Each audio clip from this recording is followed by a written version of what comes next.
Yeah, welcome back to part 3 ordinary differential equations. In part 1, we have covered LD-LI functions, Roskin and LD-LI solutions. In part 2, we have seen the solution of homogeneous linear differential equations with constant coefficient of first order and second order. In the second order, we have seen two cases when the discriminant is greater than 0 and less than 0. Today we will see when the discriminant is 0, then the roots are equal and how to find in that case two linearly independent solutions. So we have considered a differential equation of the form a naught d2y by dx2 plus a1 dy by dx plus a2y equal to 0. It is a second order differential equation, homogeneous type with constant coefficient, then a naught is not equal to 0. After dividing by a naught both the side, we obtain this is p dy by dx plus qy equal to 0, where p was a1 upon a naught and q was a2 over a naught.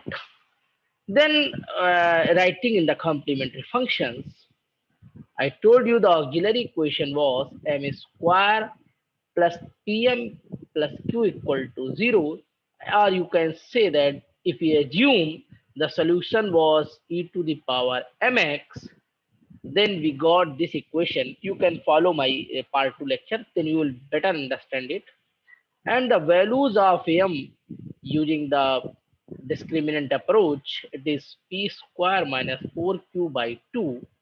In case 1 and case 2, we have already studied when p square minus 4q greater than 0. And in case 2, we have studied when p square minus 4q less than 0. Today we will see what happened if discriminant is 0. So in case 3, if your discriminant p square minus 4q equal to 0, then the roots of the quadratic equation will be real. Roots are real and equal. In that case, m is minus p by 2 because p square minus 4q by 2 is 0. If you take the first Li solution, and this is actually m1 and m2 because both the roots are equal, then your first solution is e to the power m1x. It is equal to e to the power minus p by 2x. What about second Li solution? Second Li solution, if you claim that it is e to the power m2x, then it is again the same solution. This is nothing else, this is y1 only. So y2 equal to y1, it means solutions are not linearly independent. They are linearly dependent solutions. Then how to find second Li solution? This is not correct Li solution. This is not correct Li solution. So how to find second linearly independent solution? Let's see. For that, we have a approach that is called reduction of order approach. So I told you in lecture 1, if you are interested to find the second Li solution, we write second Li solution which is Li to y1, and if it can be written as y2 equal to vx time y1, where vx is not a constant value. It is a function of x, not constant or not scalar. If it is a scalar, then y1, y2 will be LD. So that's why I'm taking it's a variable function. It's a variable function. So y1 and y2 will be linearly independent. Now this is our second linearly independent solution, which is linearly independent to y1. Now I'm claiming that y1 and y2 both are solution of this equation. Y1 is already solution because it is obtained through auxiliary equation, and we are assuming that y2 is another Li solution or second Li solution. Then it will be definitely satisfy the equation number 1, if we call it as equation equation number 1. So y2 is a solution. Y2 is second Li solution. Let second Li solution. Li solution. So it will satisfy equation 1. So it will be d2y2 by dx2 plus py p d2y by dx plus qy2 equal to 0. If we put y equal to y2 in the equation 1, you will get this type of equation. So our aim to find y2, this is dy2 by dx and d2y by dx. Let's see. Y2x is vx into y1x. Y2 is nothing else, it is a function of x, and y1 is also function of x. So let's find the derivative. So dy2 by dx will be vx dy1 by dx plus y1x dv by dx using chain rule of differentiation. Similarly, if you find d2y by dx2, if you differentiate again, you will get vx, differentiate this term, d2y1 by dx2 plus dy1 by dx is outside and derivative of v will be dv by dx. This is the differentiation of first term, plus differentiation of second term y1 d2v over dx2 plus dv by dx into dy1 over dx. Now, if you collect the terms of d2y2 by dx2 in the simpler manner, you will get this is equal to vx d2y1 over dx2 plus 2 times dv over dx dy1 over dx plus y1 d2v over dx2. Okay, now substitute y1, y2, dy2 by dx and d2y by dx2 in equation number 2. Call it as equation number 2. So what you will get? Let's see. It will be vx d2y1 by dx2 plus 2 dv by dx dy1 by dx plus y1 d2v by dx2 plus p times vx dy1 by dx plus y1 dv by dx plus q into vx y1 equal to 0. Now we will collect the differential equation in v. So the highest of order in v is second order. So collect d2y by dx2 term. It will be y1 d2v by dx2. Then collect dv by dx term. What will be the dv by dx term? If you see carefully, it is sorry, dv by dx term. If you collect, you will get this is 2 dy1 by dx plus py1. This is the coefficient of dv by dx. Plus, if you collect the vx term, you will get d2y1 by dx2 plus if you are collecting the coefficient of v here, you will get next term is p dy1 by dx plus qy1 equal to 0. Now see this equation carefully. This is a very good equation. Can you tell me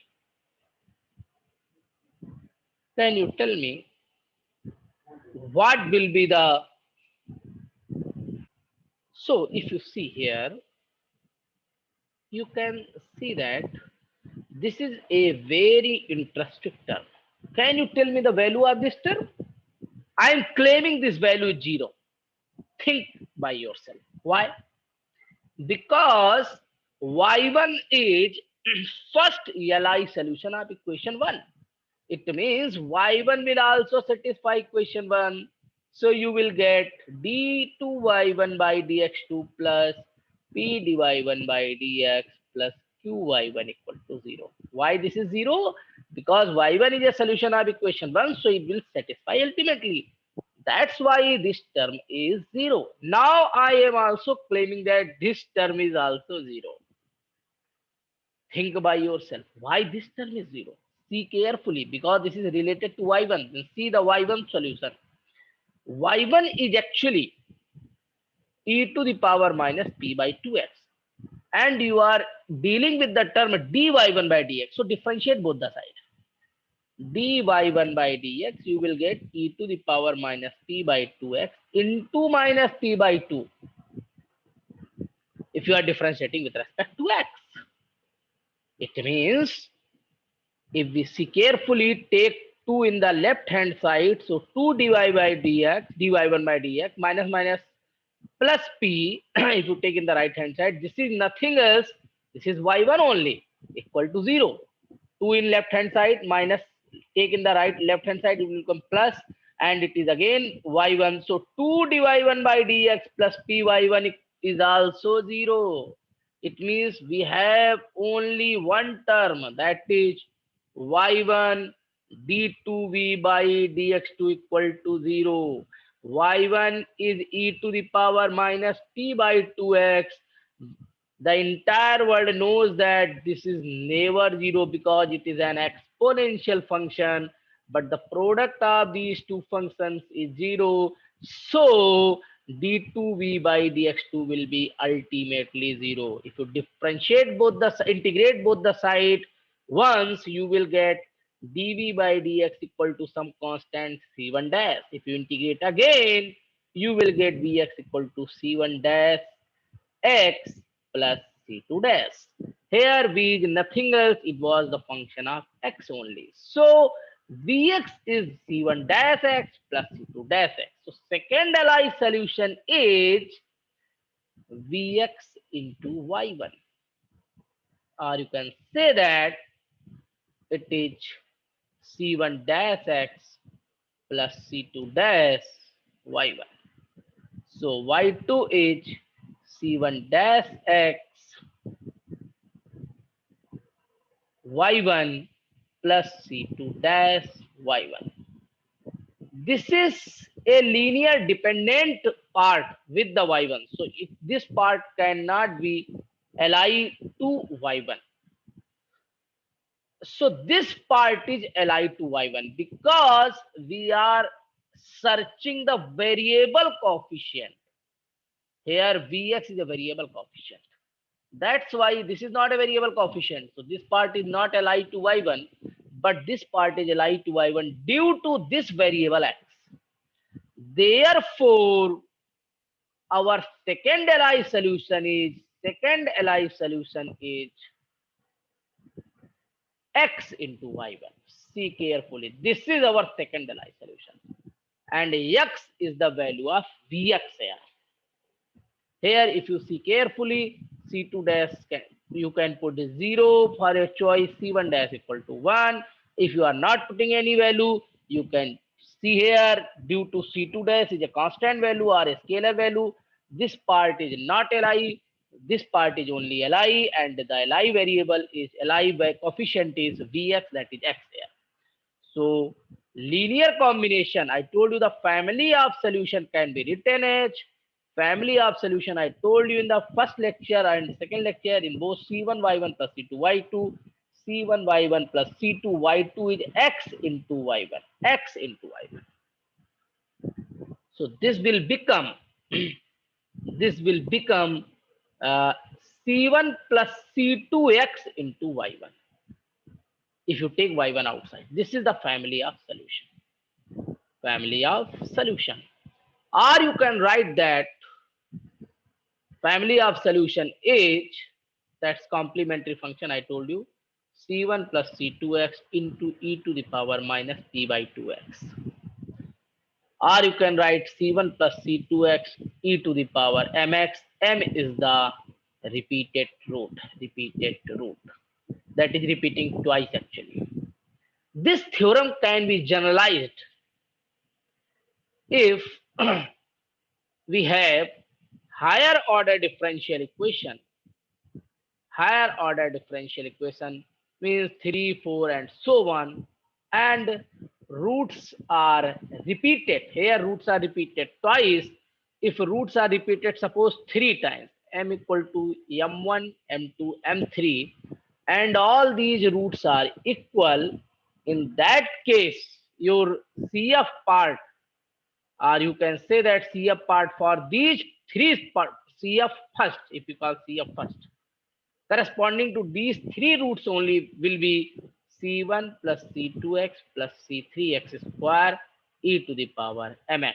M is equal to m1, m2, m3, and all the m1, m2, m3 are equal. Suppose you have four roots. 1, 2, 2, 2, 4. Then your CF, can you tell me? This is a distinct root. So we will write C1 e to the power 4x. Family of solutions. I am looking for family of solutions. Plus, now it is repeated 3 times. So we will write C2 plus C3x plus C4x square e to the power 2x. If roots are more time repeated, we will add one more term with x cube plus x to the power 4 and so on with suitable constants. Even if you are willing, you can more generalize this. You can substitute directly y2 here, this y2 here in the family of solution. You will get this type of solution only. Let's see one example. Solve d2y by dx2 minus 4dy by dx plus 4y equal to 0. It can be written as in the operator form d square minus 4d plus 4 y equal to 0, where d is nothing else, it's a d by dx. So what will be the auxiliary equation? I told you it will be m square minus 4m plus 4 equal to 0. How you are getting auxiliary equation? By substituting y equal to e to the power mx, or you can put d equal to m, y equal to 1. So the roots will be 2 comma 2. All the roots are repeated and real. In that case, your CF, or you can say family of solutions for corresponding to homogeneous linear differential equation. Here you have all the differential equation in homogeneous form. In later, I will discuss non-homogeneous linear differential equation. So solution will be C1 plus C2x e to the power 2x, because it is repeated twice here. So this is our solution. Let's see what is particular integral. Now we are going to move for non-homogeneous linear differential equation. Non-homogeneous linear differential equation. So I told you in the lecture 1, consider a non-homogeneous linear differential equation with constant coefficient of order n, a naught the nth derivative of y with respect to x plus a1 n minus 1th derivative of y with respect to x plus so on a n y equal to fx. And I'm claiming that this is a differential equation of order n, so a naught is non-zero. And it is a non-homogeneous, it means fx is non-zero here. Fx is non-zero here. If you write in the form of operator, this can be written as a naught d to the power n plus a1, this is n minus 1th derivative, plus so on an y we can take outside equal to small fx. Remember here, d is nothing else, it's a d by dx. And if you continuously write d to the power n is nth derivative with respect to x. Now if you see carefully, this look like a polynomial of n degree in variable d. Here d is a operator, remember.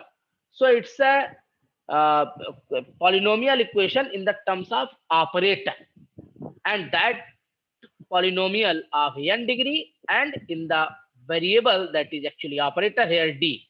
So it is fd into y equal to fx. What is fd here? Fd is, I am assuming, this expression. the polynomial of n degree, a to the power a naught d to the power n plus a1 d to the power n minus 1 plus so on an. So now you have a very good equation here. Fdy equal to small fx. Capital Fd is here polynomial of degree n. This is actually not exactly a polynomial. This is a polynomial in operator. So you cannot divide Fd both the sides. You have to operate. Actually, this is a operator, differential operator. And in the terms differential operator that is written in the form of polynomial. So if you operate and d is a differential operator, so we have to use the term operate here. Operate 1 upon fd both the sides. You cannot divide, remember my point, okay? So it will give you y is equal to 1 upon fd into small fx. What is fd? Fd I have already discussed. This is actually called particular integral corresponding to fx. Some people called it yp, that is called particular integral corresponding to fx. Now we have several cases. For different of cases, we will find the particular in different manners. Let's see some cases. Case 1. Case 1, as earlier I have discussed, we will take a very simple case of first order.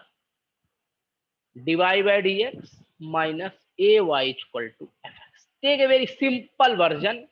This is a first order linear differential equation. Non-homogeneous linear differential equation. Non-homogeneous linear differential equation. So it's a complete solution. I told you in the lecture 2 will be given as the sum of complementary function plus particular integral. Plus particular integral. So here, if you are interested in the complementary function, it is very easy. Let's see what is complementary function. For complementary function, we will take the homogeneous part of this differential equation. Corresponding homogeneous linear differential equation is dy by dx minus ay equal to 0. I told you for corresponding homogeneous linear differential equation, we have to make other term 0, which have no dependent variable. This fx has no any dependent variable. What is dependent variable? Y is dependent variable here. So for making homogeneous linear differential equation, in any equation, put all the terms which have no dependent variable to 0, you will get homogeneous linear differential equation. Now if you write in the operator form, this is d minus a y equal to 0. So your auxiliary equation is going to be m minus a equal to 0. So m equal to a. Only one root. So its CF will be c e to the power ax. This is your homogeneous part solution. C e to the power ax. C e to the power ax. This is a family of solution. This is your family of solution corresponding to homogeneous linear differential equation. Now I will write directly family of solution. You can better understand. Your solution will be y equal to e to the power ax. Then family of solution will be cy. You will get ultimately this solution. Now for particular integral,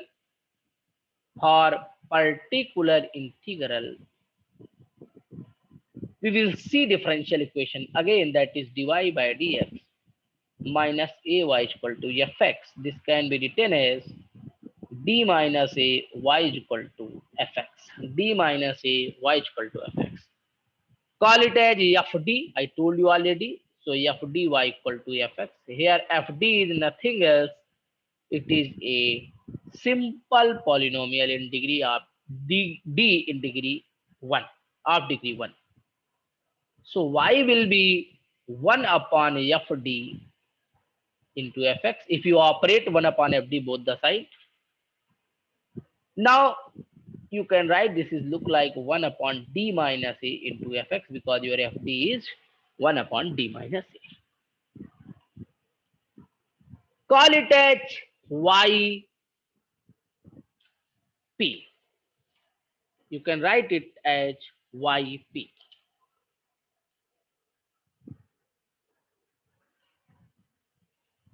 or y. This is a particular integral. Call it as yp or you can write y1 also. Let's put y1. Then what is your y1 here? See carefully. Y1 is your actually 1 upon d minus a into fx. That is your particular integral also. Again, if you write, because it is giving idea, it's a first order differential equation. So it was coming from actually here, d minus a y1 equal to fx. If you operate d minus a both the side, operate d minus a both the side. So we again went back. Now, if you see carefully, this is a differential equation of first order dy1 minus ay1 equal to fx. Here y1 is actually your particular integral. Remember my point. Now, if you remember class 10 plus 2, if you have any differential equation plus py equal to q, then you solve how integrating factor is e to the power p dx and y into integrating factor equal to q into integrating factor dx plus c. If you remember class 10 plus 2, this was the solution of the differential equation. Here, similar manner we will apply. So now I'm taking here capital P actually. Small p and small q I have already taken. Notations I have already taken. So capital P is minus a. So integrating factor is e to the power capital P dx. So it is minus a dx. So minus a is a constant we can take outside. So it is e to the power minus ax. So integrating factor is e to the power minus ax. Now you substitute it. Y into integrating factor, that is your y1 in our case. Q, what is q here? If you compare, q is nothing else, it is fx only into integrating factor e to the power minus ax dx. One important point I want to tell you, in particular integral, there is no involvement of scalars or constants. Scalars actually, arbitrary scalars, arbitrary variables, you can say, arbitrary constants, that word is suitable word, arbitrary constant or scalars. Arbitrary constant or scalar only occur in the complementary function or family of solution corresponding to homogeneous. In particular integral, we get exact solution not in the terms of arbitrary constants. So we will not add here C. If you add C, you will get actually complete solution. I will tell you after some time why. So y1 e to the power minus ax equal to e to the power minus ax fx dx. Or you can write y1 equal to e to the power ax e to the power minus ax fx dx. What was the y? It was 1 over d minus a into fx. So it was nothing else, it was the particular integral of 1 upon d minus a into fx is equal to e to the power ax integration e to the power minus ax fx dx. There is no involvement of any arbitrary constant. Remember, this is a very important formula. It will be used further. What will happen? Now, what will be the complete solution? Can you tell me? Complete solution will be CF plus particular integral. CF was C into e to the power AX and the particular integral was Y into P or you, YP or you can say C to the power AX plus e to the power AX e to the power minus AX fx dx. This is your complete solution.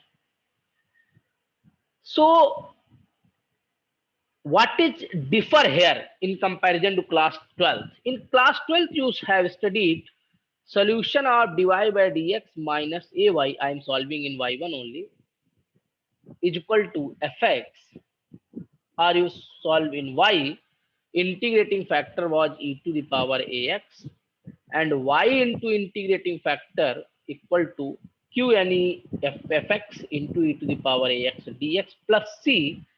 So it is e to the power minus ax actually. So it is y into e to the power minus ax equal to fx e to the power minus ax dx plus c. So y is equal to e to the power ax e to the power minus ax fx dx plus c into the power ax. So this is particular integral and this is CF part. So in class 10 plus 2, you have obtained both the parts together with the help of integrative factor concept. But this method will work only when the differential equation of order 1. But what about of order 2, 3, 4? This method will work, which method today I had discussed. But you can ask me a simple question. Sir, you are saying that the method will work for second, third and higher order, but you are telling the formula for only linear. Dear student, the reason behind is if you have a second degree or third degree polynomial in the D operator, you can break the linear factors with the help of partial fraction method, and separately in the linear parts you can apply this formula and you will get the particular solution. But the method you have studied in class 10 plus 2 will not give you the solution for higher order method. So this is the better method.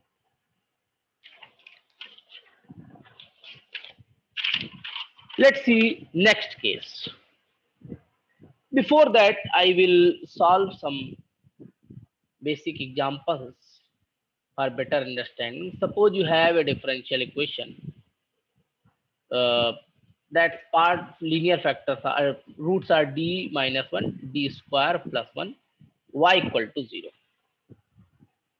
Suppose this is your differential equation.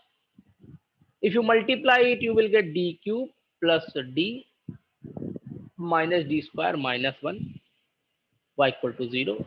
Or this can be written as d cube minus d square plus d minus 1 equal to 0. This can be written as in this form also. Or this can be written as d cube y over dx cube minus d2y by dx2 plus dy by dx minus y equal to 0. This can be given in any of the form. So if you write the auxiliary equation, you will get m minus 1 m square plus 1 equal to 0. So the roots are 1 plus minus I. If you solve it, m square plus 1 equal to 0. So m square equal to minus 1, m equal to plus minus I. So your CF I will write directly in the form of now family of solutions. So for 1, this is a real and distinct. We write C1 e to the power 1x. Now plus, what about this type of roots? I told you if the roots are in the form of alpha plus minus I beta, your solution corresponding to this part is e to the power alpha x c cos beta x plus c sin beta x. Why I mean c? You will see c1 already used, so we will write c2 and c3. If c2 c1 used, we will write c2 c3 because these are the arbitrary constants. So compare here. In your case, alpha is 0 and beta equal to 1. If you compare with 0 plus minus I beta, it will become e to the power 0x. C2 cos beta is 1. So C2 cos x plus C3 sin x. Or you can write C1 e to the power x plus C2 cos x plus C3 sin x. So from my side, this is the ending of the lecture 3. In the next lecture, we will see some other type of special cases to find the particular integrals. Okay, thank you.